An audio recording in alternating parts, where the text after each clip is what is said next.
Zombie attack വന്നിരിക്കുകയാണ് നമ്മുടെ നാട്ടിൽ. ഇപ്പോൾ കുറേ പേര് കമൻറ്റ് ചെയ്തായിരുന്നു സോംബി അറ്റാക്കിൻ്റെ വീഡിയോ ചെയ്യാൻ. സോ അതുകൊണ്ടാണ് നമ്മൾ ചെയ്യുന്നത്.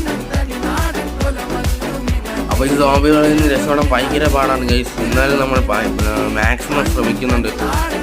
അപ്പോൾ അടുത്തിന് നമ്മൾ എന്ത് ചാലഞ്ചാണ് ചെയ്യേണ്ടതെന്ന് കമൻറ്റ് ചെയ്യുക ഗൈസ്. അടുത്ത് നമുക്കിനി മൈൻക്രാഫ്റ്റ് കളിക്കണോ വേണ്ടതെന്നൊക്കെ ഒന്ന് കമൻറ്റ് ചെയ്യും. നിങ്ങളെ സജഷനാണ് നമ്മൾ ഏറ്റവും മെയിനായിട്ട് കണ്ടൻറ്റ് ഏറ്റെടുക്കുന്നത്. ഇത് നമ്മൾ വീണിരിക്കുന്നത് ഗൈസ്. അപ്പോൾ ഇതിൻ്റെ ഫുൾ വീഡിയോ ഒക്കെ വേണമെങ്കിൽ ജസ്റ്റ് ഒന്ന് കമൻറ്റ് ചെയ്താൽ മതി. അപ്പോൾ നമ്മൾ ഫുൾ വീഡിയോ ഇട്ടിടുന്നുണ്ട്. ഫുൾ വീഡിയോ ഇടുമ്പോൾ ആരും ഇങ്ങനെ അധികം വ്യൂസൊന്നും കയറാത്തത് കൊണ്ട് മാത്രമാണ് നമ്മൾ ഫുൾ വീഡിയോ ഇടാത്തത്.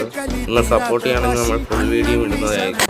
അപ്പോൾ സബ്സ്ക്രൈബ് ചെയ്ത് ലൈക്ക് ചെയ്ത് പൊളിച്ചു വെച്ചാൽ മതി.